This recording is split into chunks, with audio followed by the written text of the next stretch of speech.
Ahí estamos. Estamos en el aire. Bueno, buenas tardes, buenas noches. No sabemos muy bien a qué hora nos está sintonizando estos datos UBA. Esto es nuestro cuarto encuentro.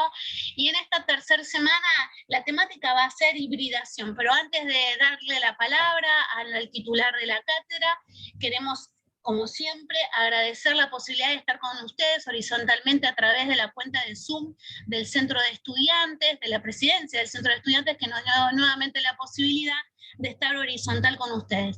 Buenas tardes allá por Tigre, ¿cómo vamos? Bien, Estela, todo bien. Vamos a tener un teórico hoy muy entretenido. Vamos a ir revisando, tenemos unos cuantos slides, pero vamos a hacer algo diferente hoy, porque vamos a hacer como algún comentario metodológico. O sea, yo interpolé unos slides en lo que era el corazón de lo que vos tenías, y vamos a contar un poco por qué estamos diciendo lo que decimos, por qué estamos enfocando como enfocamos, por qué nos problematiza lo que nos problematiza. Vamos a hacer un poco esto de recursividad. Así que tenemos como varias líneas, ¿no? La línea de la bibliografía, la línea de la problemática esta que nosotros llamamos del pulso del mundo, que estuvo caracterizado, lo vamos a ver en un slide hoy. Ya lo liberaron a Wally, que lo tenían enterrado ahí en el canal de Suez. El pequeño Wally, la pequeña ballena de 400 metros de largo, de 70 metros de ancho y con 20.000 contenedores, estaba navegando a 3 nudos por hora hace un rato, pero eso nos da mucho para pensar. Así que sin más preámbulo, Estelita, empezá vos con el primer slide y vamos a ir comentando y interpolando ahí. Dale. Vicky, ¿nos das la alegría de compartir pantalla? Ahí pero bueno, en este primer slide, cuando lo pensamos, tenía que ver con nuestros orígenes y siempre haciendo como la cosa retroprogresiva, ¿no? Tiene que ver con una mirada que tiene nuestro titular, una mirada que tiene muchísimos años, que habla de las compuertas evolutivas, ¿no? Y hay una compuerta evolutiva que es esta, que es un complejo que se conoció hace muy poco, que es el complejo de Göbekli-Tepe, que en realidad nos dio como mucha alegría ver en una de las primeras entrevistas, no sé si te acordás, Alejandro, cuando estábamos presentando el libro de Odorama con Fede Cuzzo. Fede, en realidad, lo primero que presentó fue este complejo queda en este momento en una zona que se delimita o que conocemos en la modernidad como delimitada geográficamente por Turquía, pero en este libro Orígenes, que después los vamos a poner en espacio como compartido, como bibliografía optativa, nos habla que nuestra civilización tiene 11.000 años de antigüedad, y ahí como compuerta vemos un complejo, ¿sí? Que en realidad es el primer templo que tiene nuestra historia de la humanidad, y si quieren verlo y quieren ver a gente caminando por ese lugar, yo descubrí hace creo que una semana una serie en Netflix, una serie turca que se llama algo así como El Signo, la trama del signo, en donde, y por favor despéjense, cuando yo miro series no miro la serie, la trama, sino miro escenarios, y en este escenario, en esta trama de esta serie de Netflix turca, transcurre gran parte, es un arqueólogo que está metido ahí en el medio de este complejo y va recorriendo diferentes sitios arqueológicos que en este momento están enclavados en Turquía. Pero lo interesante, cuando compartíamos los slides aquí, Alejandro le puso a estas dos slides que van a ver como la trampa de la agricultura. Claro, el hombre, una vez que dejó de ser nómade y se hizo sedentario, lo que estamos viendo es que se hace sedentario porque domestica el trigo, domestica la cebada, domestica el arroz. Ustedes van en este libro que yo estoy mencionando, habla como que cada continente, nosotros en el continente latinoamericano domesticamos el trigo, ¿no? La clase de los diferentes trigos, pero el sorgo, los animales, el primer animal domesticado, adivinen, es el perro. ¿Por qué? Porque a través del perro yo puedo digamos, arriar y proteger el ganado. Después está la cabra, después está la vaca. Hay un origen, hay una vaca primigenia que no es la que nosotros conocemos. Entonces, para que tengan una idea, este centro religioso que tiene 11.600 años, Yo ahí ponía unas referencias, son 7.000 años antes de Keops, ¿no? Y aquí la cría de la agricultura es una trampa porque lo que yo estoy viendo cuando el hombre, en este texto, el hombre es sedentario y yo tengo acumulación, y tengo excedente, y tengo división de tarea, hay una división social del trabajo, hay roles, y empieza lo social, se adapta a lo social, y entonces en este momento yo tengo que, en este centro, de 11.000 y pico de años, si querés pasarme a la próxima, Vicky, para que lo vean de noche. Sí, lo que tengo también es una agregación de número de individuos. Ahí, bueno, Alejandro siempre piensa el número de Dunbar, ¿no? Que es el número de agregación de la cantidad de gente que yo puedo conocer y que puedo recordar al mismo tiempo. El número de Dunbar también tiene que ver con esto, con esta posibilidad, ¿sí?, de vivir en lo social, y que cada uno en lo social tenga una función y tenga un rol. Entonces, con la agricultura, con el sedentarismo ya no hay vuelta atrás.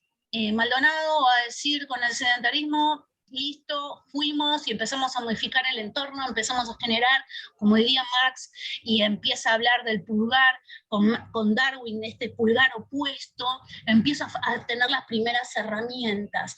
Pero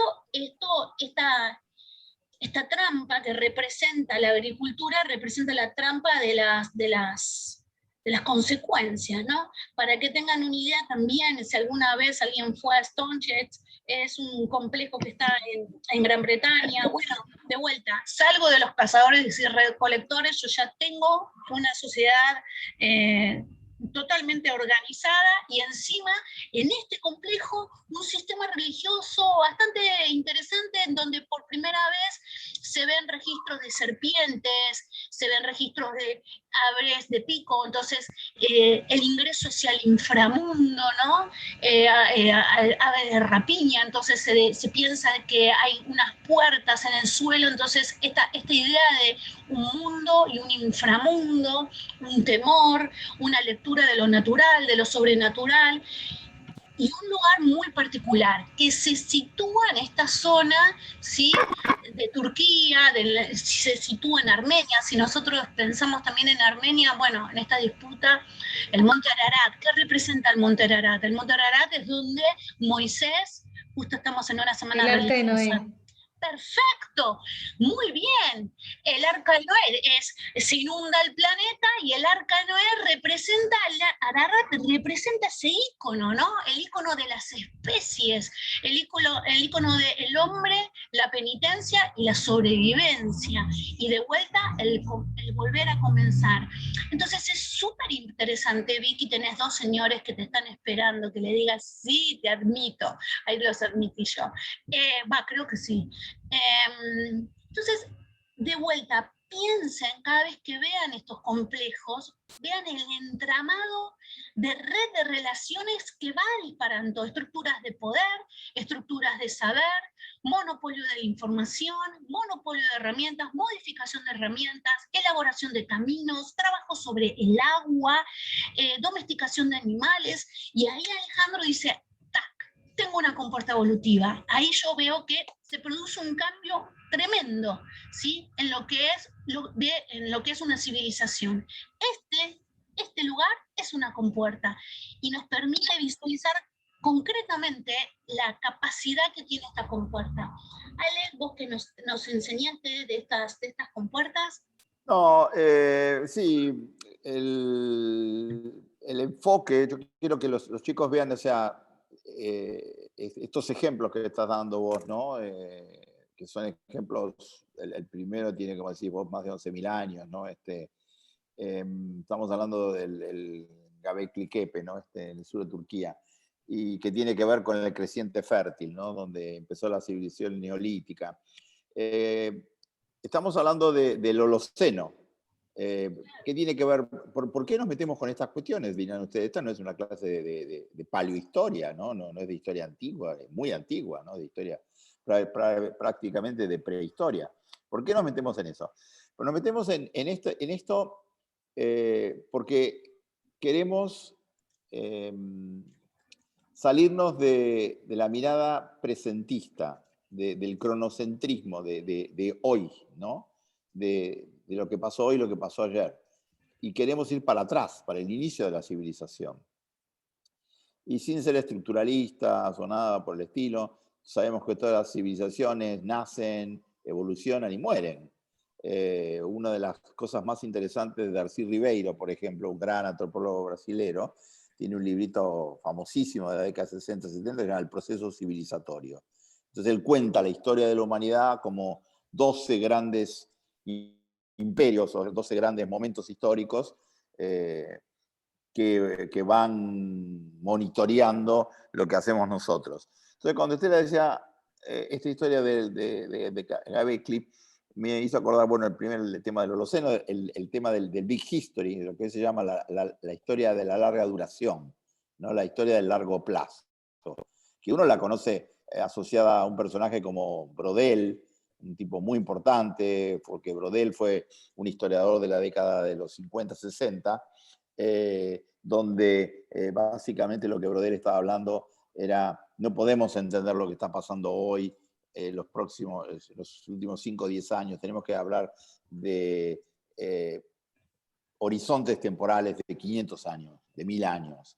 Brodel hace un libro maravilloso que se llama Felipe II, ¿no? La civilización del Mediterráneo, y donde el tipo hace una historia de los 1000 años del Mediterráneo. Es decir, el mar Mediterráneo se convierte en el eje, no un rey, no una persona, no una estatua, no una teoría, sino el mismo mar. El mar es el protagonista.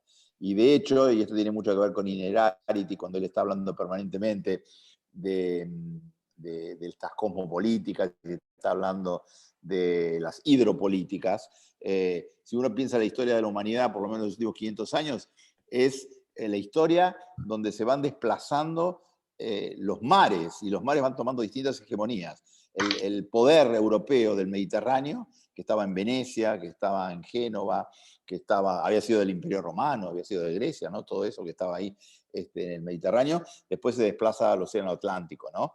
Y entonces después tenemos las hegemonías de Inglaterra y de los Países Bajos, de Holanda, y después se va del otro lado del Atlántico y se va a Estados Unidos, a la costa este, y ahora giró del otro lado y está en la costa oeste de Estados Unidos, pero mirando Asia, ¿no? Y entonces, si uno dice, pero ¿qué es la historia de la humanidad? Y es la historia de la hegemonía de los mares, es la historia de los mares, como los mares, así como nosotros en un momento decíamos de Bruno Latour, que es uno de nuestros guías, ¿no? Que todo el mundo, Latour escribe un libro maravilloso sobre Pasteur, ¿no? Entonces, la historia de Pasteur y los microbios, qué sé yo, y la gente dice, bueno, pero Pasteur descubrió los microbios. Y Latour dice, no se equivoquen. Los microbios lo inventaron a Pasteur, dice. Si no hubiese sido por los microbios, ¿quién sabría qué es Pasteur, no? Entonces el Mediterráneo inventó estas civilizaciones, el Mediterráneo inventó estos desplazamientos de poder. El Mediterráneo fue moviendo todos estos procesos hipercomplejos, ¿no? Y por eso nosotros hablamos de Pasavic y la que sigue. Estábamos hablando de entonces de esta idea de compuerta evolutiva, y de esta compuerta evolutiva es una idea muy interesante. Es la idea, la compuerta evolutiva es una innovación.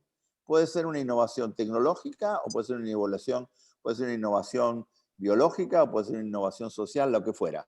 Y lo que tiene específico la compuerta evolutiva es que divide la historia en dos, antes y después. Antes de la agricultura, después de la agricultura. Antes de la domesticación del trigo o de los animales, después de la domesticación del trigo y de los animales, ¿no?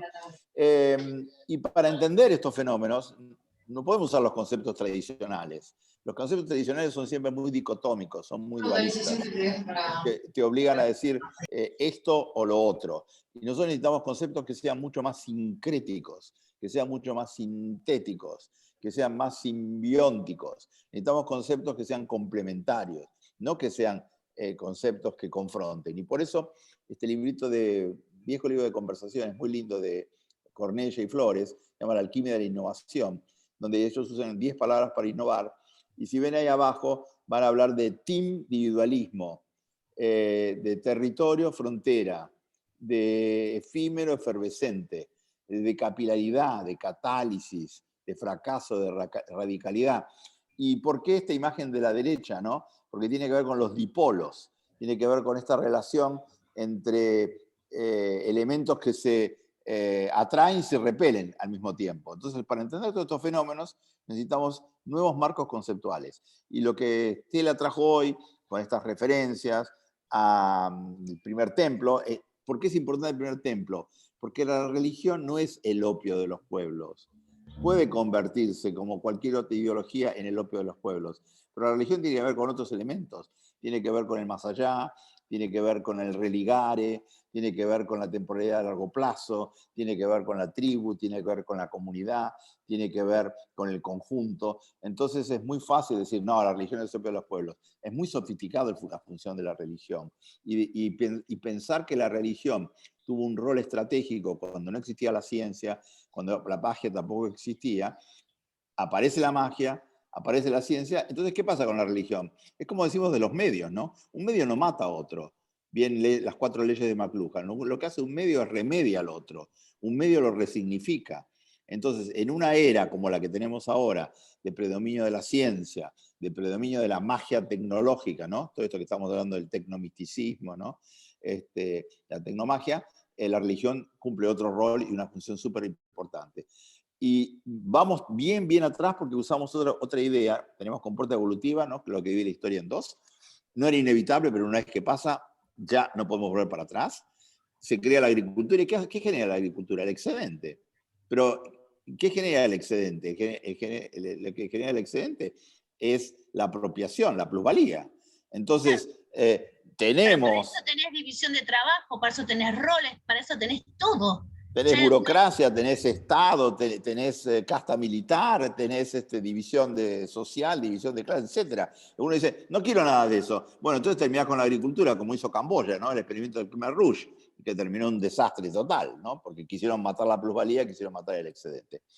Y para cerrar, otra palabra que nos viene muy bien acá, que es la palabra retroprogresivo. Es una idea de Salvador Paniker, un filósofo español. Él lo que decía es que si nosotros queremos mirar para adelante, y esta materia está totalmente enfocada en mirar hacia adelante, pero recuperando la historia, necesitas reculé pour mieux sauter. Tenés que retroceder para saltar más para adelante, ¿no? Entonces, este juego, volver 11.700 años atrás, ¿para qué lo estamos haciendo? Para ver si podemos avanzar y dar un pasito dentro de un año, 2 o 3, porque lo que nos está pasando hoy es que nos cuesta cada vez, estamos como metidos como en un pantano, ¿no?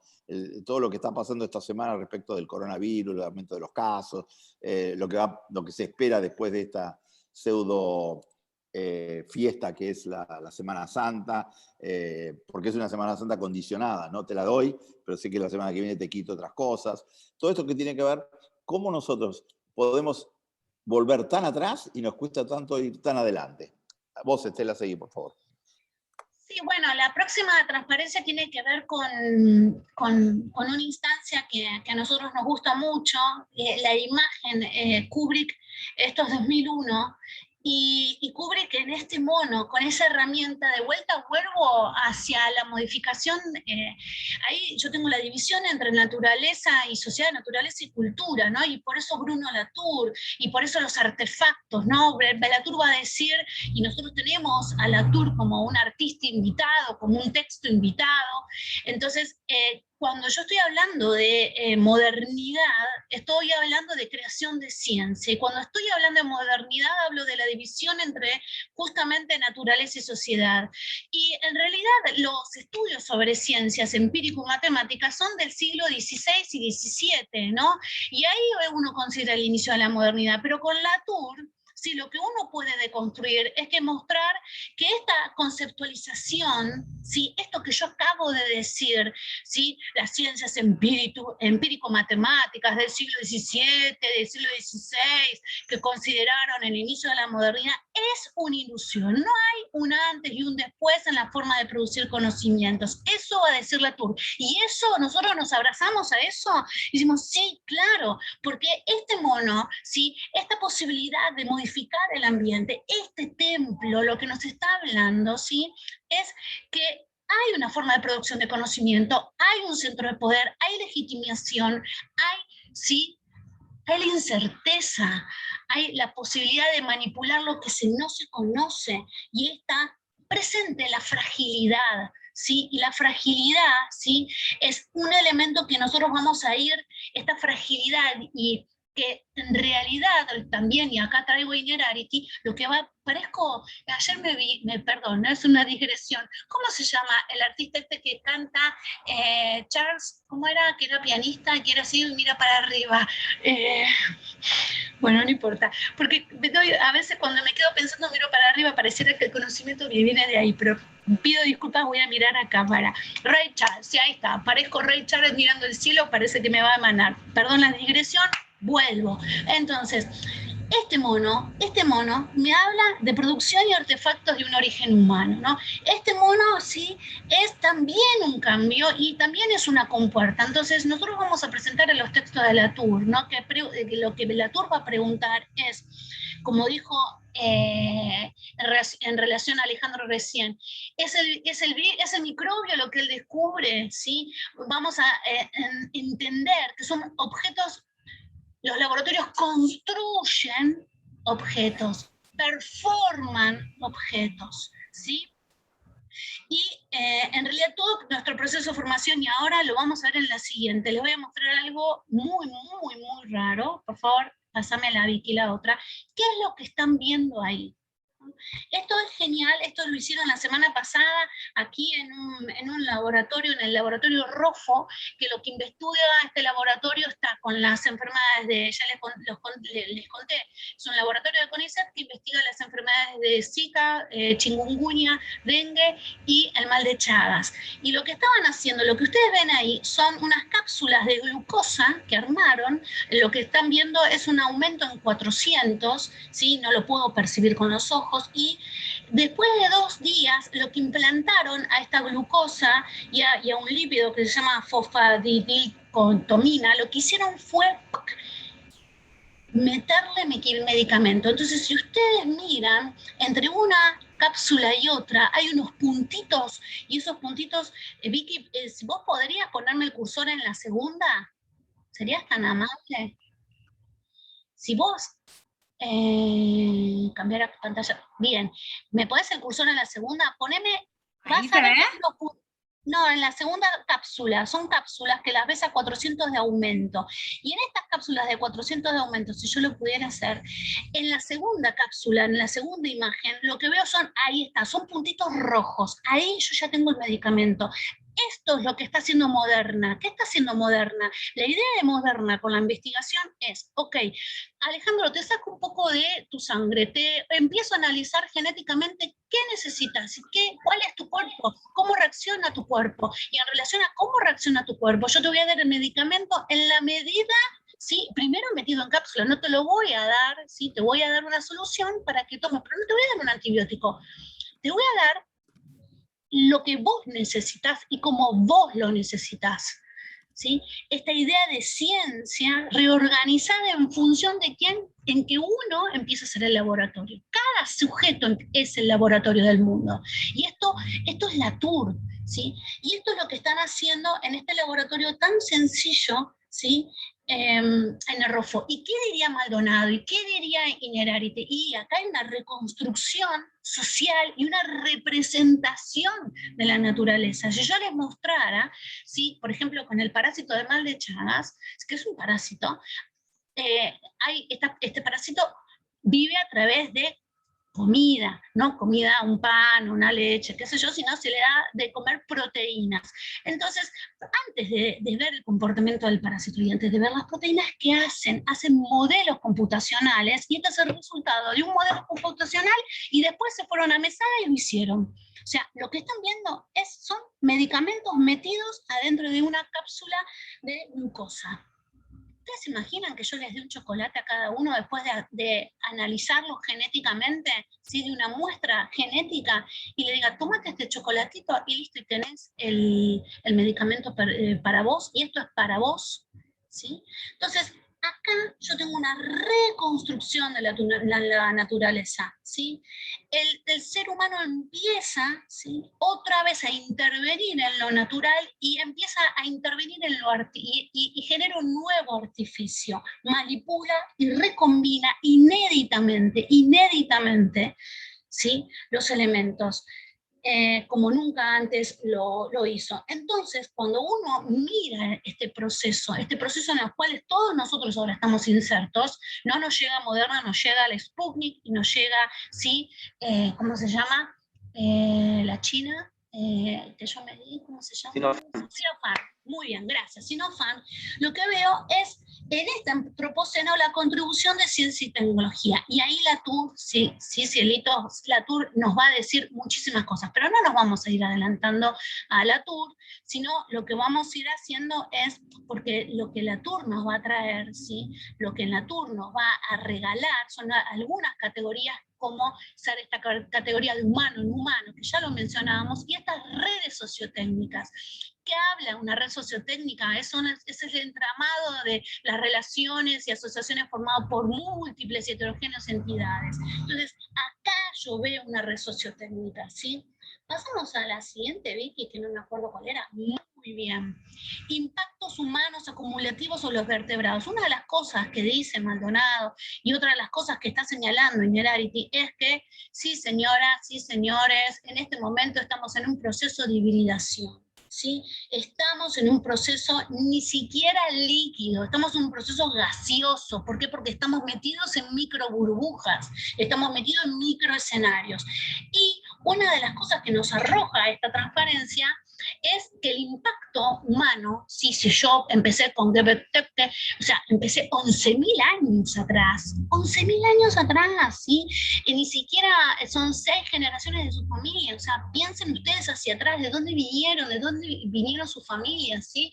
Yo conté que saludaba a una colega correntina que está aquí presente porque mi abuela fue fundadora de la ciudad de Goya, ¿sí? Y a los 5 años estaba ahí hablando guaraní. Entonces, el impacto acumulativo, ¿sí? sobre el planeta, y uno de lo que ve, ¿sí? Y uno lo ve, y ahí yo puse la transparencia. Fíjense que Latinoamérica, abajo, Vicky, fíjate que tenés a Latinoamérica y tenés algunos, digamos, lugares de Asia, tenés a Malasia, tenés a Singapur, en donde en realidad, ¿sí?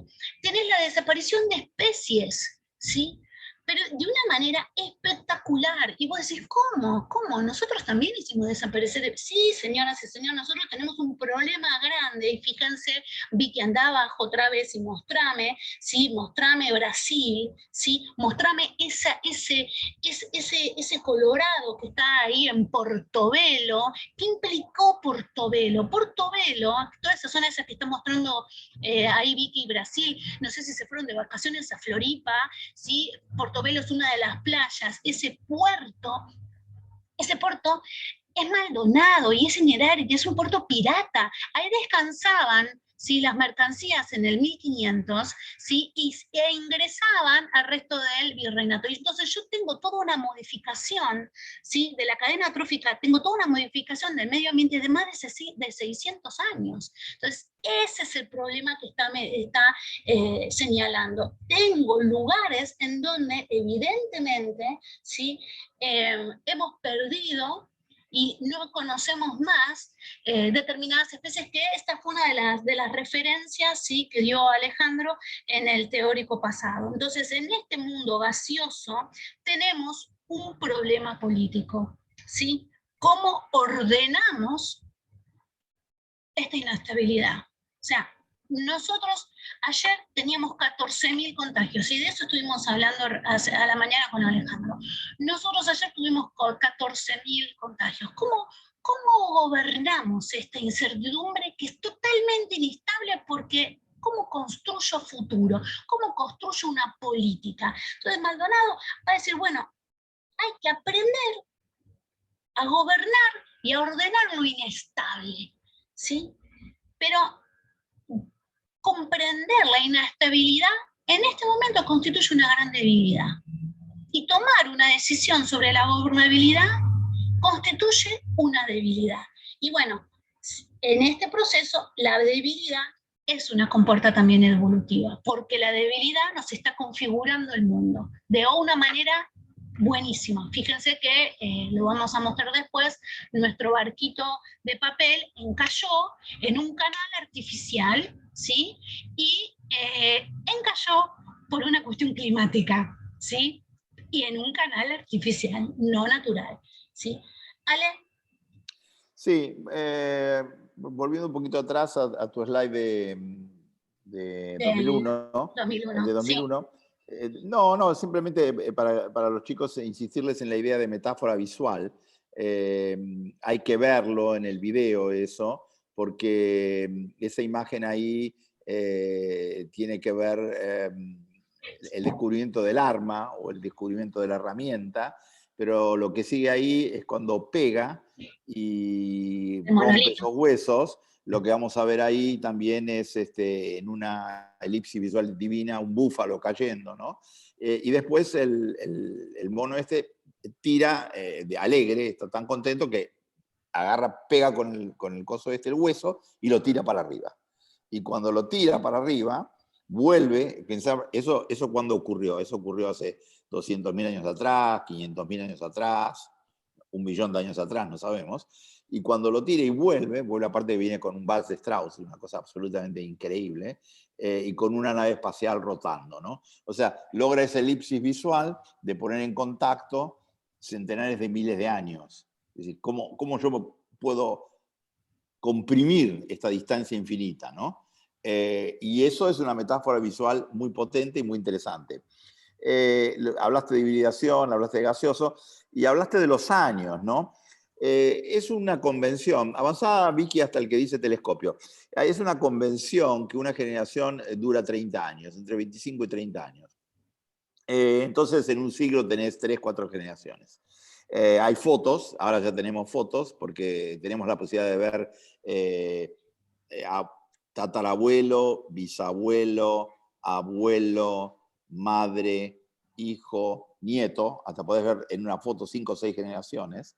Pero si uno dice, bueno, ¿cuántas generaciones hubo de que está el Holoceno vigente, no? 400. O sea, 400 generaciones de 30 años. Eso te da los 12.000 años del Holoceno. Entonces tenés que pensar en términos generacionales. Vos decís, una generación atrás, dos, no, 400 generaciones para atrás. ¿Y en qué estamos pensando ahora? ¿Cómo serían 400 generaciones para adelante? Si 400 generaciones para adelante son 10.000 años para adelante. Es de lo que está hablando el Long Now, es de lo que está hablando el reloj de los 10.000 años, es de lo que habla John Cage con esa pieza musical que dura 700 años, que se tocan 2 notas por año nada más, ¿no? Entonces, estamos en esa inestabilidad de la que estaba hablando Estela recién, el barco que naufraga, entre comillas, en un canal artificial, y ahora empezamos con la cuestión de quién tuvo la culpa, si el viento, la tormenta de arena, las autoridades del puerto, el capitán, a quién le vamos a hacer juicio, el barco parece que lo van a tener que tirar porque con la extensión que tuvo se dobló todo por abajo, con esos 20.000 containers, etcétera, etcétera. Pero yo creo que la tensión más grande está en otro aspecto. Tiene que ver con esta cuestión que en algún sentido somos como dioses, ¿no? Por eso decía Stuart Brand, somos como dioses, mejor que lo hagamos bien. ¿Por qué somos como dioses? Y porque, por ejemplo, podemos editar embriones con el CRISPR, podemos modificar embriones, podríamos también, lo que es mucho peor, ¿no? Modificar líneas futuras, ¿no? Células madres a futuro. Una cosa es corregir una enfermedad en el presente y otra cosa es modificar las células embrionarias, que es de alguna manera una forma como una especie de playing God, de jugar a Dios como nunca, ¿no? Tenemos la capacidad de crear máquinas inteligentes, bastante sofisticadas, tal vez no como nosotros, pero muy sofisticadas. Lo vimos en Westworld, en las cruzadas del verano pasado, a principios de año, en el 2020. Podemos cambiar el clima, y lo estamos haciendo, de hecho, pero no solamente los cambios del clima no queridos, sino que hay cambios climáticos queridos, ¿no? Y esos cambios climáticos queridos después tienen efectos perversos o efectos inesperados, como por ejemplo destrucción de cosechas, ahogo de ciudades costeras. Podríamos eliminar las pandemias, lo estamos haciendo con el corona, pero antes la creamos. Podríamos inclusive pensar en parar el cambio climático, mandando satélites y cohetes, y hoy se estrelló otro de Elon Musk, otro de los cohetes aterrizando. Entonces, esa inestabilidad de la que habla Estela es permanente, no está nada asegurado. Un cohete sale bien, el otro se estrella. Una epidemia la combatimos maravillosamente bien con una vacuna en un año, pero la distribuimos tan mal que replicamos todas las diferencias que ya existían y la política siempre mete la cola, ¿no? Somos súper ambiciosos, ¿no? Y ponemos robots en Marte. ¿Hace cuánto bajó nuestro robot, el Perseverance? El Perseverancia bajó hace un par de meses en Marte, ya el helicóptero está dando vueltas, inventamos nuevas especies, etcétera, etcétera. Y sin embargo, tenemos dificultades enormes por controlar lo que va a pasar mañana, ¿no? 10.000 casos, 14.000 casos, Semana Santa sí, la semana que viene no, la jurisdicción, etcétera, etcétera. Evidentemente nos faltan herramientas. Está esta mujer, esta hindú, que escribió este libro muy interesante que se llama El telescopio del optimista, ¿no? Y está hablando de eso justamente, cómo podemos pensar hacia adelante, cómo podemos pensar en el futuro, ¿no? En una era inclemente, en una era insubordinada, en una era indefinible, ¿no? La era no acata órdenes. Es una era que le decimos, che, portate bien, virus, no acepta. El contrato, ya no hemos roto solamente el contrato social, ¿no? Y ahí entran Latour, entran Morton, entran un montón de gente. Rompimos el contrato con los objetos. Ya no controlamos a los objetos. Y entonces esta rebelión de los objetos, como la veíamos en Westworld, como la rebelión de los robots, ¿no? Acá lo podemos ver como rebelión del virus, o lo podemos ver como rebelión del clima, o lo podemos ver como rebelión del pasado, porque lo que estamos, y del presente, lo que tenemos bloqueado es la posibilidad de pensar para adelante, pensar en el futuro. Y cómo se construye esto lo vamos a ver en unos slides un poquito más adelante, con algunas astucias y algunas propuestas concretas muy interesantes, pero lo que me parece que es súper interesante es ver esta simetría, ¿no? O sea, podemos mirar para atrás 10.000 años, pero no podemos mirar para adelante una semana, un mes, un año, ¿no? Y en esta cosa tan inestable y tan... Este es como un sub y baja que en vez de estar en el medio está retorcido, ¿no? Y está tan retorcido, en varios sentidos de la palabra retorcido, que también afecta mucho la educación y el entrenamiento conceptual. Seguimos hoy hablando mucho y practicando mucho la historia de las ideas, pero lo que no practicamos es el futuro de las ideas. Hablamos mucho de las historias de los regímenes políticos, pero no se nos ocurre cómo diseñar nuevos regímenes o sistemas políticos. Estamos hablando de que deberíamos prepararnos para ser flexibles, para coquetear con la incertidumbre, para poder ajustarnos a los protocolos. Estela lo sabe todos los días que le cambian el protocolo, de la burbuja, de cuántos entran, no entran, etcétera, etcétera, etcétera. Pero cuando llega el momento, terminamos con una frase maradoniana, ¿no? Una gran frase maradoniana decía, billetera mata galán. Acá es logística mata aprendizaje. Logística mata aprendizaje. Seguí vos, Estela. Pensé que ibas a decir otra. Bueno, iba ya la otra, y todos la están imaginando en esa conferencia de prensa con un personaje, con un periodista, pero bueno, lo imprevisible, ¿ves? Maradona ha sido un sujeto imprevisible, y yo hablaba de esta cuestión que Maradona hablaba de adentro y afuera. El adentro y afuera no hay una lógica que cierre, no es dentro del colegio, fuera del colegio, no es en el colegio tengo todos los protocolos y por fuera no tengo nada, ¿no? Acá hay una lógica que no cierra, y esto lo estoy diciendo leyendo Inherarity, ¿sí? Esta lógica de lo imprevisible, este pensamiento cartesiano, ¿sí? Este dualismo, sujeto y objeto, no me sirven, por eso vamos a traer a Latour. Entonces nosotros estamos en una intemperie compartida, ¿sí? Los docentes estamos en una intemperie compartida, todos los docentes estamos en una intemperie compartida. ¿Por qué? Porque lo imprevisible está constantemente en el pulso de nuestra dinámica diaria, y entonces lo imprevisible es dependiente, ¿sí? No existe nada que no sea doméstico, ¿sí? No existe lo extraño, lo de afuera, no, existe lo doméstico. Y entonces estas incertezas son incertezas que nos van a estar determinando, y es el mundo de los riesgos. Y por eso yo acá anoté en algún lugar, creo que, a ver, una cosa así como la página 56, busquen en Inherarity, me acuerdo, sí, la 56 era un mundo de riesgos.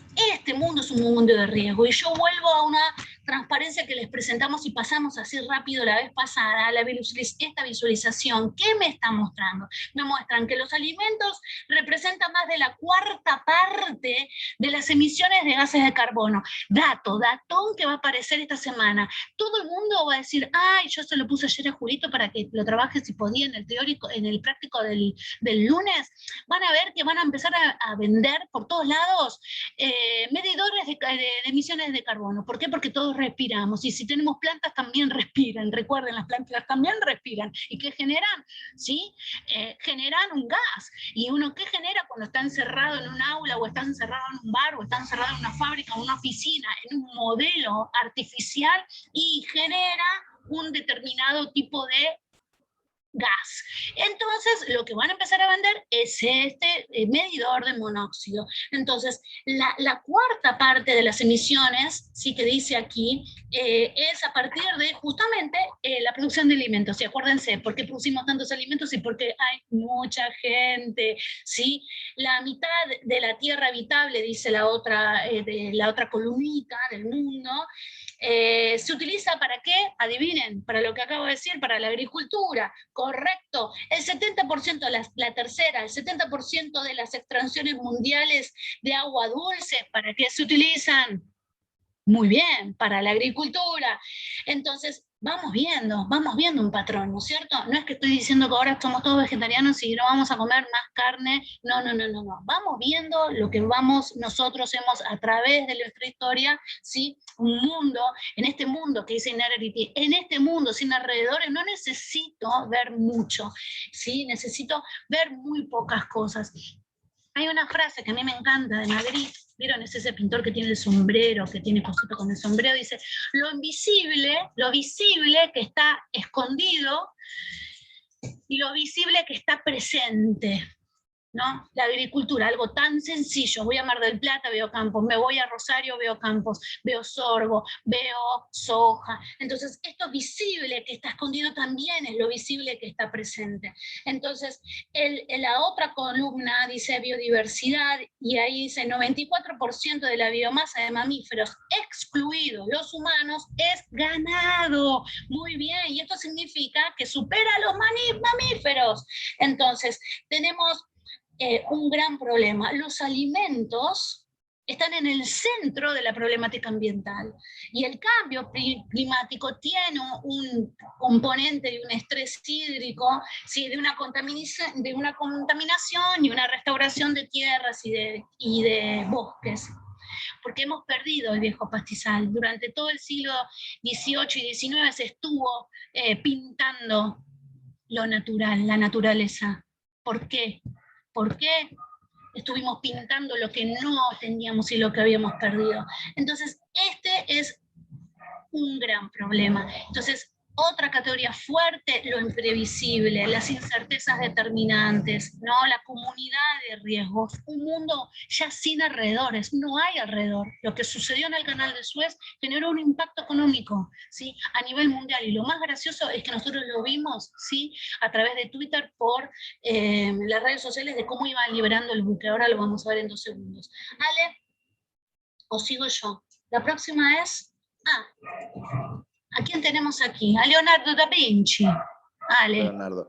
No, en definitiva, por detrás de todo esto, aparte de estar mi gato Roger ahí que está hablando, ¿viste? Lo que está dando vuelta atrás de esto es el tema del famoso nuevo modelo de desarrollo. Porque si vos mencionaste al principio la traición, entre comillas, o la tragedia, porque es una traición, tragedia, ¿no? De la agricultura, ahora lo que estamos viendo es la traición, tragedia de la ganadería. Entonces, la agricultura y la ganadería son la base de la existencia de la civilización.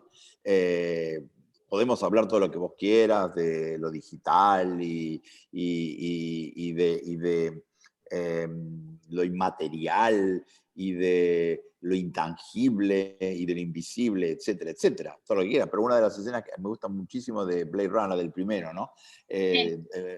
Los Ángeles 2019, es cuando Deckard, el detective, va a comer en esos especies de boliches chinos, bajo la lluvia, asquerosos ahí, todo nauseabundo y y el tipo tiene que comer, ¿viste? Y siguen comiendo una especie de cosa, no sabemos qué está comiendo ahí, ¿no?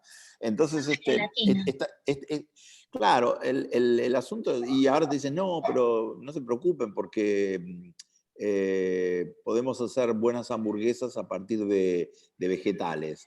Ah, Sí. bueno, pero los vegetales hay que sembrarlos y también se seguirían ocupando la tierra, ¿no?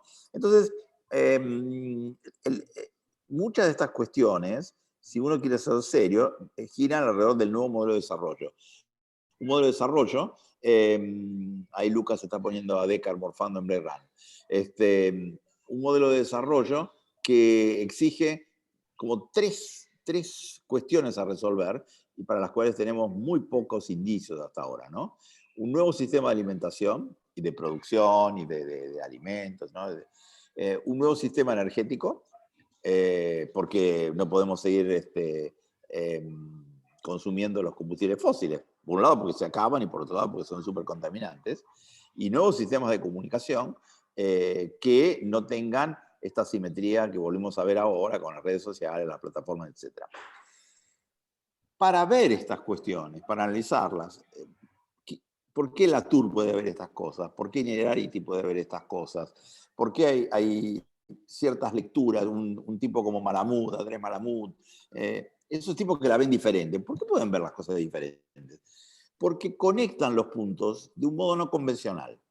O sea, lo que hacen ellos es trabajar un ejercicio antidisciplinario. En vez de buscar la solución del problema, porque estos son hechos sociales totales, ¿no? Como le gustaba decir a Mauss, hechos sociales totales. Estos hechos sociales totales no pueden ser abordados o desde la antropología, o desde la teoría de la comunicación, o desde la economía, o desde la sociología, sino que tienen que ser todos tratados desde el I. Y aparte con sentido, con jerarquía, con nivel, con estructura, con heurística, con novedad, etc. Y por eso siempre me gusta volver a Leonardo, ¿no? Porque en esa famosa charla de Steve Jobs que él dio en Stanford, en el inicio de Stanford en el 2006, donde él instaba a los alumnos a conectar los puntos mirando para atrás. Decía, se puede conectar los puntos mirando para atrás porque uno va recorriendo esa trayectoria que cada uno hizo, ¿no? En realidad se inspira mucho en Leonardo, ¿no? Y el Leonardo, y de los polímatas que decimos ahora, ¿no? Un Bateson, una Neri Oxman, un Steve Jobs, ¿no? ¿Qué están diciendo? Busquemos esas conexiones. Aunque parezca loco, aunque parezca, ¿qué tiene que ver? ¿No? La famosa frase de Bateson, ¿no? ¿Qué tiene que ver el cangrejo con el sacramento y tal cosa, y conmigo y con vos y con tal cosa y tal otra? Bueno, las cosas se conectan, no porque estén intrínsecamente conectadas, sino porque la puntuación que nosotros hacemos permite conectarlas. La emergencia de nuevos campos antidisciplinarios, lo que decíamos del Rafa hace un rato, todo el tema de la movilización acerca de la vacuna, todo lo que fuimos aprendiendo. Bueno, ahora se cumplían justo, hoy se estrena el video, ¿no? Sobre el buque después lo vamos a ver al final, que fue el primer experimento del COVID, ese buque que no lo dejaban bajar en ningún lado y que terminó en Japón. El buque del placer, parecía, el buque sí, fue el buque del placer que terminó siendo el buque del dolor, ¿no? Sí, el buque del terror. El buque del terror. Y entonces, esta cuestión de conectar, y yo me gustaría usar una palabra que no sé cómo se operacionaliza todavía, pero es clara que la necesitamos, que es el conectoscopio.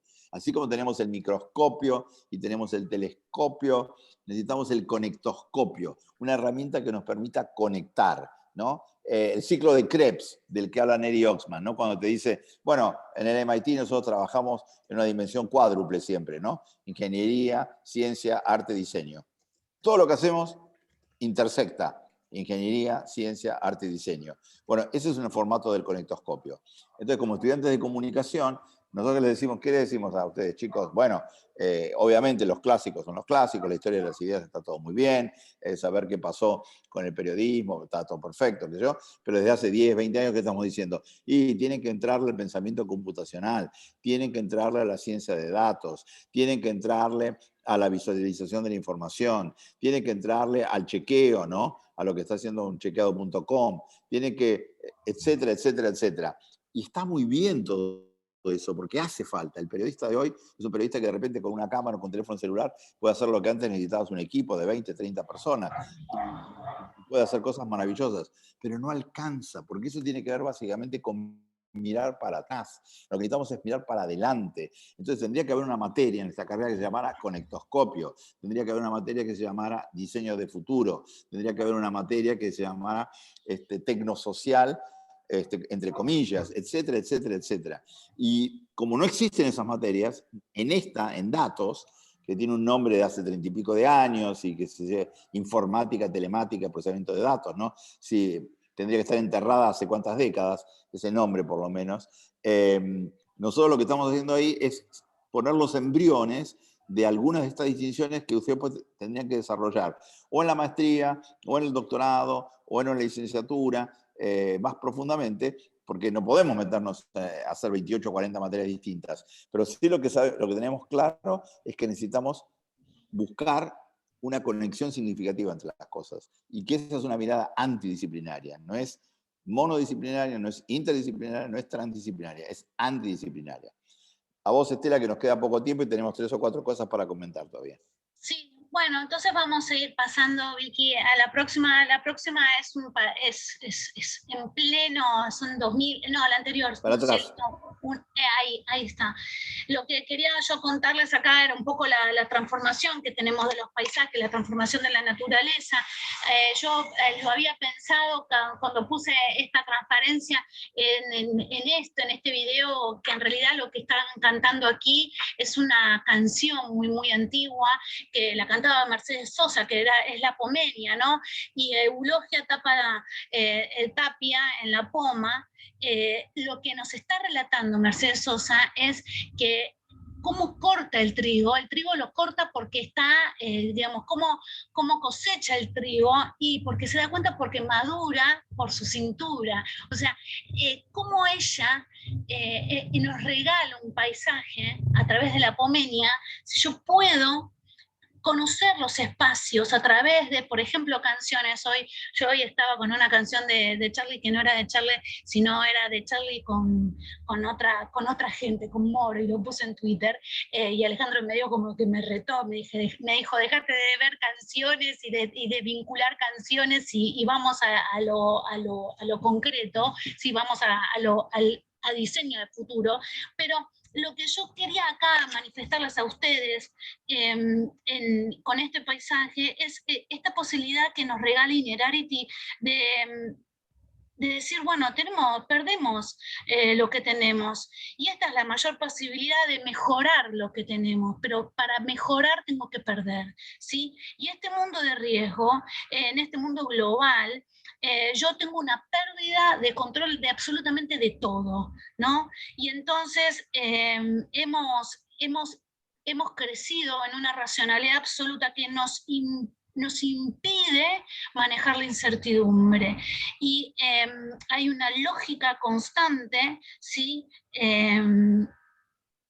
De racionalizar y de estructurar y de protocolizar, y lo que tenemos que aprender, o mejor dicho, lo que tenemos que desaprender es a conocer lo que tenemos para poder proyectarnos hacia el futuro. Este miedo, ¿no? Esta pérdida del control de los acontecimientos. Y esto es lo que él habla cuando habla de un mundo, de una sociedad en riesgo. Pero bueno, eso lo vamos a seguir trabajando, ¿vale? Alrededor de todos los encuentros. Y estos son los tipping points, los puntos, ¿sí? Los puntos que nosotros queremos empezar puntos de inflexión, los cambios, las rupturas, los quiebres, en donde a través de estos puntos de inflexión podemos detectar compuertas evolutivas. Y estamos en el diseño de una nueva, estamos mirando y vislumbrando una una nueva compuerta que es justamente la incertidumbre, y esta incertidumbre motorizada a través de la debilidad. ¿Vale? A la Sí, próxima. bueno, lo que yo quería insistir en este cierre, por lo menos conceptual, es en el tema este del diseño del futuro. Eh, Avanza, Vicky, por favor. Pero Ale, desde otra... perdón ¿No que te tenés otro? interrumpa, justo aprovecho que me nombraste. Se están mandando tus mensajes a la sala de espera. Aviso por las dudas que recién mandaste un par que me parece que no lo van a leer los estudiantes. Ahora intento resolverlo, pero mi compu me está fallando con el control C, me quiero morir. Nada, Bueno. solo para que Ahora yo los paso mientras Vicky él Dale. habla, Sí, me acabo de dar sí. cuenta. Yo no sé por qué pasó eso. Sí, es verdad. Tocamos el botón y inadecuado. Solo aprovechaba la Bueno, interrupción, perdón, Ale, porque ahí te hace la no te preocupes. Sí, es que yo veía que decía a la waiting room y digo, no sé qué, por qué. Bueno, este punto final que tiene que ver con, no es final, porque después tenemos una cosa sobre los barquitos, pero es salirnos de las cosas abstractas cuando hablamos del futuro y empezar a pensar en diseños psicológicos de visiones del futuro. O sea, ¿qué quiere decir diseño psicológico? Quiere decir, ¿qué podemos hacer para mejorar nuestras visiones del futuro? ¿No? Porque antes, qué sé yo, cuando el Vesubio explotó y la gente no se fue, eso lo cuenta Plinio el Viejo, que colaboró en sacar a la gente y finalmente terminó achicharrado él también. Al final lo contó Plinio el Joven. Si hay cosas que es mala fortuna. Nosotros no sabíamos cómo funcionaban los terremotos, pero ahora no ver es mala fortuna, pero no ver que no vemos, que es lo que está pasando ahora, es una irresponsabilidad temporal. Eso es irresponsable. No es simplemente mala fortuna, ¿no? Y lo que pasa es que muchas veces la gente cree que es, y a partir de todo lo que comentó Estela hace un rato, ¿no? Que es imposible anticipar el futuro, ¿no? Con tanta incertidumbre, con tanto caos, con tanto esto y lo otro. Y sin embargo, el futuro siempre es hijo del presente. Y no es una ruleta rusa, aunque parece una ruleta rusa el futuro. Es siempre hijo de lo que hicimos o lo que dejamos de hacer. Entonces tenemos un par de buenas noticias. Una noticia es que hay gente que está trabajando en esto hace mucho, hace por lo menos 20 años, y empezó a trabajar la idea de viajes en el futuro. Pero viajes en el futuro no usando dispositivos, aparatos, ¿no? Como hay tantas películas que vimos de viajes al futuro, sino en la imaginación. La gente lo que está diciendo es que todos los seres humanos, si tenemos algo, es que somos viajantes, somos viajeros del espacio. Y hay unos estudios neuronales maravillosos que muestran, usando resonancia magnética, que cuando uno no está haciendo nada, y dice, ¿qué estás haciendo? ¿Qué estás pensando? Nada. Y te hacen la resonancia magnética y el cerebro se prende de todos los colores. ¿Pero cómo si yo no estoy haciendo nada? No estás haciendo nada, pero estás pensando en todo. Y estás pensando en lo que harías, y pensaste en lo que hiciste, lo que vas a hacer, etc., ¿no? En ese sentido, somos máquinas en el tiempo, cada uno de nosotros. Y lo terrible de la enfermedad de Alzheimer es que lo que hace la enfermedad de Alzheimer es anular las áreas del cerebro que permiten imaginar el futuro, que también son las mismas que permiten recordar el pasado. Y nos dejan en un presente eterno. Nos desvinculan del pasado y nos desvinculan del futuro, ¿no? Entonces, así como los pilotos, uno de los primeros programas que yo me compré hace como 40 años, cuando me compré la primera máquina, la primera computadora, el Flight Simulator, ¿no? El simulador de vuelos, que eran re rústicos en esa época, ¿no? Así como los pilotos practican en el simulador de vuelo, nosotros estamos practicando cómo vivir en el futuro permanentemente a través de simuladores de vida, ¿no? Porque estamos diciendo, ¿y qué pasaría si? ¿Y si hiciéramos esto? ¿Y si fuéramos por acá y por allá? Estela con su viaje ahí en los caballitos, valdrá la pena ir con los caballitos, ¿no? Que lo pensó un montón. No saben esa parte, Ale, no saben eso. Pero todo el mundo dice, bueno, pero no voy. Por ejemplo, en el barco este que decíamos recién, el barco del terror, hay muchos que bajaron del barco después de haber estado confinados 15 días cuando no entendían nada, porque fue en enero del año pasado y dijeron que querían seguir andando en crucero, ¿ven? O sea, hay gente que no le funciona la experiencia, no los reprograma, ¿no? Y entonces hay una aplicación que se llama Aging Booth, esa aplicación que está ahí abajo, se puede bajar tanto en Google como se puede bajar en OS, macOS, y lo que hace esa aplicación te saca una foto, un selfie ahora, y te hace una proyección a 30, 40, 50, 60 años. Es decir, pero qué creepy, ¿a quién le interesaría verse cómo va a tener 60, 70 años? Dice, la mujer esta que trabajó sobre el telescopio, dice, esto es sumamente importante, porque la identidad es algo que se diseña y se proyecta. Y nosotros lo que tenemos tanto miedo de vernos en el futuro, que no queremos ni siquiera imaginarnos cómo nos van a ver en el futuro, ¿no? Eso que estás poniendo ahí, lo visible que está escondido, ¿no? Y entonces hay unas aplicaciones de realidad virtual, por ejemplo, que usó un laboratorio en Stanford, y uno se pone los cascos y se mete en un coral, en un arrecife de coral. Y todo muy bonito, patín patán, y de repente va cambiando el arrecife de coral y se muere el arrecife de coral en la simulación. Y entonces de repente uno se da cuenta que está viendo el arrecife de coral en el año 2100, no en el año 2020, 2021. ¿Para qué sirve eso? Dice, sirve porque es mucho más potente que vos experimentes en una simulación, en una realidad virtual, el paso del tiempo, sobre todo las consecuencias negativas de tus acciones o inacciones, que te la cuenten. Porque si no tenés la experiencia, si no la vivís, en realidad prácticamente tenés como una especie de conocimiento muy cognitivo, racional. Sí, bueno, el mundo se va a acabar algún día, el sol va a explotar, ¿qué me importa? ¿Viste? Todo se va a terminar. Total, como decía Keynes, ¿no? En el largo plazo vamos a estar todos muertos. Sí, claro, pero a mí no me interesa el largo plazo de la vida media del planeta o de la galaxia o del Sol, sino que lo que me interesa es lo que va a pasar acá 20, 30, 50, 100 años y todo lo que tiene que ver con los buenos ancestros, que es la parte 3. Pasá, Estela, al tuyo, y yo después cierro con una cosa muy cortita sobre quiebres. Oh, bueno, en esta cosa de lo gaseoso, Innerarity, bueno, el ejemplo que nos regaló la semana pasada, estos 6 días que veíamos el Evergreen y vimos todos los memes posibles, y esta posibilidad de ver la liberación a través de otro barco, ¿no? Desde la foto del punto de vista de por ahí, digamos, un práctico en ese buque. Los buques que están ahí son prácticos, los que lo van como acomodando a este acorazado de Potenkin, ¿no? Lo van acomodando. Estos son buques que se llaman prácticos en el río, que son los que son buques muy pequeños, que uno se ríe de la potencia de lo pequeño, pero el pequeño, ese famoso David y Goliat, el pequeño es el que codetermina el trazado del grande, ¿no? Entonces, y esto hasta en nuestro propio Río de la Plata. En el Río de la Plata que ustedes ven hay un canal, que es el canal de las Chatas, ¿no? Que es justamente la ruta que va al circuito que nosotros tenemos hacia Entre Ríos, Corrientes, Misiones, o sea, toda nuestra Mesopotamia tiene un canal que está dragado, y este canal, justamente cuando hay un buque que se encalla, son los prácticos, estos pequeños barquitos que son los que van como perfilándolo, ¿no? Entonces, esta idea de los prácticos. Y por eso la foto filtrada en el interior del Evergreen, que es la próxima, pasa la Vicky, que me encantó, sí, que es un tweet que yo adoro a estos 4 pingüinos, ¿no?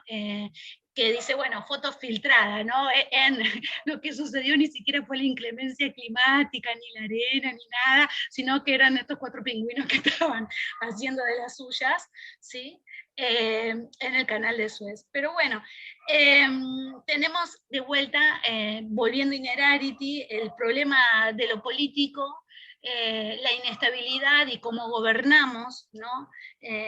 Lo inestable, y yo insisto en la idea de la debilidad, ¿sí? De la inestabilidad en términos políticos, ¿no? La debilidad del entramado político, es que tenemos una matriz débil política para poder afrontar la incertidumbre. Tal es así de que no pueden organizar una discursividad que nos permita presentarnos un escenario futuro. Ahora todos no sabemos qué es lo que va a suceder y eso es un proceso de angustia interesante. Pasa a la siguiente, Vicky, si podés.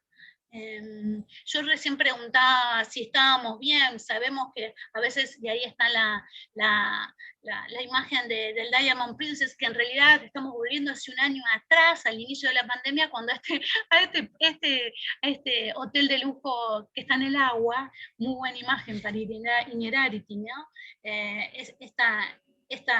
Este buque que era de placer se convirtió en un lugar, en un no lugar, ¿no? Parece Tom Hanks en el aeropuerto, en donde van cambiando el entramado de lo político y dice, no, usted no es un ciudadano, no, usted no es un ciudadano de ese país, no existe más, ¿no? Entonces este buque representa, ustedes no existen, ustedes miles de pasajeros que están ahí no existen, no sabemos qué hacer con ustedes, permanezcan, ¿sí? Atados con sus cinturones ahí adentro y sigan comiendo si pueden.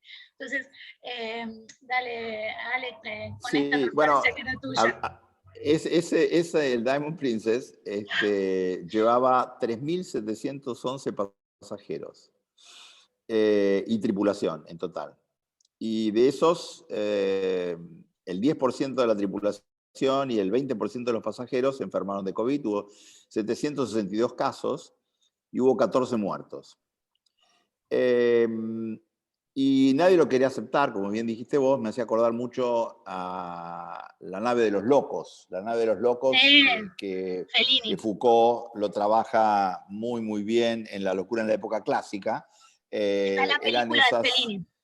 Claro, eran las naves donde ponían a los leprosos, donde ponían a los enfermos para que no contagiaran y los hacían andar indefinidamente, ¿no? Bueno, eso me pasó a mí cuando aprendí a navegar en la lancha, como no sabía atracar, lo único que podía hacer es andar todo el tiempo, permanentemente. No podía parar en ningún lado. Estaba serio, tuve como varias semanas hasta que aprendí a atracar, porque tenía que ir para adelante nada más. Claro, te van diciendo, ¿cómo no sabías poner en reversa, papi? Te decían. Claro, no sabía porque era todo eso, estaba muy jorobado. Entonces, ¿por qué pusimos esto acá? Por muchos motivos. El primer motivo es que se cumplió exactamente un año de esto. Esto es una imagen que tiene que ver con, finalmente los pasajeros pudieron bajar en febrero, a mediados de febrero. Y por otro lado, la pusimos acá porque el barco fue el primer laboratorio COVID. Y porque hoy estrenan una película, un documental en HBO, ya está disponible, así que lo podemos ver. Si tienen Flow lo pueden ver y supongo que estará abierto en muchas plataformas, que es un documental de 40 minutos y ahí les pusimos en el Twitter, tienen el tráiler. Y una de las escenas, no había fotos de eso, pero era absolutamente dantesco porque ellos primero no pasaba nada y que no pasa nada, es un caso, dos, después lo mandaron a encerrarse, después no podían salir, imagínense los claustrofóbicos, etc. Y en un momento que paran en uno de los puertos, ven a la gente esta con los trajes estos, ¿cómo se llaman? De Hazard, ¿cómo se llaman los trajes estos con H que empiezan el nombre que tienen estos trajes totalmente herméticos que se usan para el COVID? Tiene un nombre, Hazard, no sé cómo se llama. No, y lo miran de afuera, ¿no? Y están absolutamente anonadadas las personas. Porque ahora sabemos mucho más que lo que sabíamos en ese momento. Pero ahí era todo novedoso, era todo sorprendente, era todo terrorífico. Y no había, no solamente técnicas, o no sabía... no existían los barbijos en ese momento, no se sabía el grado de transmisión de fomites, se creía que era altísimo, se la pasaban todo el día en el barco, porque los pasajeros sí fueron recluidos, pero los tripulantes no.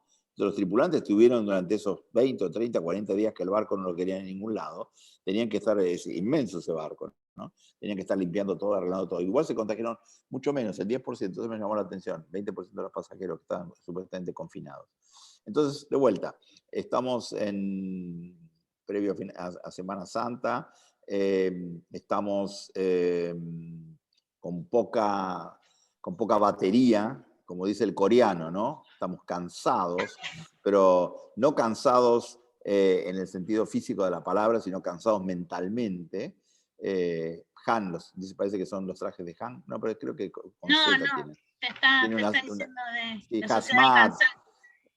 Han es el coreano. El coreano, te El estás coreano, diciendo. sí, Byu, Han. No, los trajes creo que se llaman de Hassan. Estamos cansados y estamos por entrar en una segunda fase que no entendemos muy bien qué está pasando, pero bueno, tenemos que de vuelta apelar a la resiliencia, a la flexibilidad, al diseño de futuros. Esta no es una extinción, hemos pasado extinciones muchísimo más grandes, mucho más potentes. En otras pandemias ha muerto mucho más gente. La poca vacunación que se hizo probablemente sirva para los de más de 80, más de 70, pero están llegando, hoy llegaron 300.000 vacunas, están llegando en cuentagotas, pero están llegando. Pero es realmente un momento muy, muy difícil y al mismo tiempo muy interesante.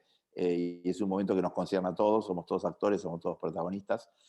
Jorge pregunta qué textos. ¿Viste? Hay que volver a la triste realidad, a la realidad de qué cosas hay que leer, qué cosas hay que trabajar, qué cosas hay que hacer en las comisiones.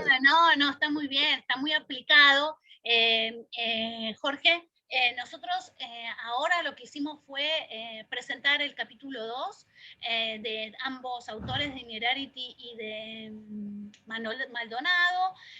Cerramos con esta idea de la promesa incumplida, que es la promesa que todo Estado tiene de proteger a sus ciudadanos. Bueno, esta metáfora del barco es, bueno, no hay protección alguna, es una sociedad del miedo. También, por eso es una sociedad de riesgo, dice él.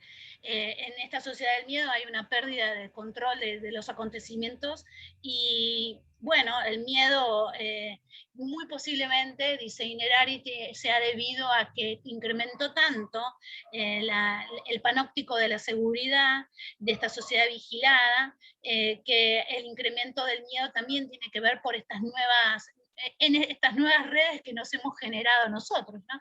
Y esto es lo que él termina señalando en este capítulo 2. Pero bueno, estaría bueno que puedan ver este video, donde decís que está en HBO, y aquí ya sí. Bill Chung-han es el que vos estabas hablando, La Sociedad del Cansancio. Si quieren, tenemos esos textos también en PDF para que los puedan empezar a leer. La semana que viene vamos a seguir como cerrando los textos de Inerarity. Mañana, ¿quién tenemos? Espectacular, porque vamos a relacionar este capítulo que vimos hoy de Inerarity, de esta sociedad gaseosa o sociedad líquida. Mañana vamos a hablar con una persona que se llama Julián Barsaski, que fue alumno de Alejandro también en otro momento histórico. ¿Y qué va a hablar Julián? Y este es el libro. Va a hablar de Japón, va a hablar de sus 40 días, hizo 2 viajes él, ahora después tuvo 40 días y viviendo en esos hoteles cápsulas, pero lo que tiene muy interesante el planteo de Julián es que nos da una visión de Japón muy diferente a la que nosotros creemos. Nosotros tenemos una visión muy convencional, occidentalizada de Japón. Yo estuve en Tokio hace unos cuantos años y sí, había gente en kimono y pero ya todo el mundo estaba usando trajes y ese tipo de cosas, ¿saben? Japón perdió la Segunda Guerra Mundial, les costó muchísimo, perdieron una cantidad de millones de vidas y también sufrieron la ocupación norteamericana y no pudieron tener ejército durante mucho tiempo y se convirtieron en unos parias por haber estado aliados con Alemania y con Italia. Y de repente Julián lo que encuentra en Japón es una cosa fascinante de cómo han logrado combinar bajo una pátina, bajo una cubierta supuestamente occidental, mantener toda la liturgia y toda la mentalidad y la visión que tienen los japoneses del mundo, que es muy distinta de la China, por supuesto, aunque nosotros lo único que vemos son ojos rasgados, ¿no? Nos parece que es todo lo mismo, coreanos, japoneses, chinos, etcétera, son todos muy diferentes. Me pasó justamente en el subte de Tokio, estaba en el subte de Tokio, que era muy difícil moverse ahí porque no había ninguna guía para moverte, y todo, bueno, igual me lo tomé, y entrabas al subte y de repente veías que eran todos diferentes. Y decías, ¿cómo? ¿Los japoneses eran todos iguales? No, son todos diferentes, son absolutamente variados y tenían una fascinación con Occidente terrible, que es la que nosotros tenemos. La mayoría de las carteles de publicidad son de japonesas con ojos operados o actrices occidentales, ¿no? La fascinación del japonés supuestamente por los ojos redondos.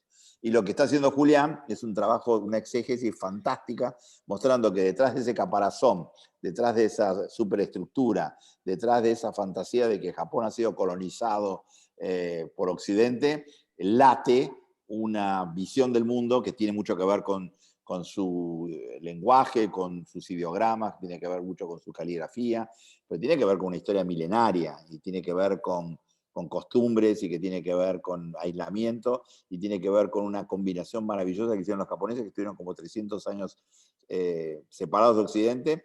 Volvieron en masa a fines de los años del siglo XIX a estudiar en Estados Unidos, pero todos los japoneses volvían a Japón, no era que se quedaban, y Julián hizo un viaje maravilloso que nos va a contar mañana con mucho detalle. Adelante, Estela, y ya cerramos. Ya cerramos. Japón desde una cápsula, vivimos ahora en burbujas, desde las burbujas vamos a intentar comprender un poco más cómo una sociedad construye determinadas matrices culturales y cómo no se sale de esas matrices, que es lo que acaba de decir Alejandro, y bueno, cómo desde un occidental a uno generalmente considera como, bueno, esto está perimido, pero dentro de la matriz cultural de ese otro es sustancial el tema de la pureza, el tema del seguimiento a la norma, el tema de la organización en relación a lo social, de por qué tienen determinados órdenes en la gestión de la organización y en la gestión de las mismas ciudades. Son lugares como Nagoya, como Tokio, lugares con muchísima población, y para organizar a multitudes se necesitan consignas claras. Entonces, una de las cosas que Julián hace en este libro, que es un relato muy interesante, porque también habla sobre lo virtual, y también habla sobre el mundo porno, posporno, acá Dani Mundo podría decir un montón de cosas, ¿no? Hay un capítulo muy divertido de estas almohadas, muy, muy, muy gracioso. No voy a adentrarme en ello, lo vamos a hacer que mañana él nos cuente un poquito sobre esto. Las Smart House, el extraño Eros, las lolitas asexuadas, el fetiche, ¿sí? El país de la copia, la chica inmaterial. Bueno, vamos a ir el eje Homo Capsulae, vamos a ir dándolo vueltas, y siempre, cada vez que escuchen una entrevista, lo que hacemos es vincularlo posteriormente con los textos. Así que mañana tenemos un gran viaje a Japón con Julián, que también escribe en Anfibia, y mañana lo vamos a presentar. Los leemos en su chat, los leemos a todos, o sea, les vamos a armar un cronograma para que nos puedan seguir. Nos vemos mañana, cuídense mucho. Mañana a las 5 de la tarde, Julián Barsaski y nuestro anfitrión Alejandro Pisitelli, vamos a mínimamente hacer una entrevista. Mañana les vamos a mandar, como hicimos como hoy, las direcciones de Zoom para que no se queden afuera. Van a aparecer como siempre en su SIU, que es el único sistema que vimos que, por más que caiga la bomba, funciona. Pero funciona bien, porque cada uno tiene su SIU. Así que mañana los vemos, cuídense mucho, buena cena. Bye. Y buen almuerzo, buen desayuno. Gracias. Chao, gracias. Nos Nos vemos. Chao, Nos vemos mañana. Muchas gracias. Chao.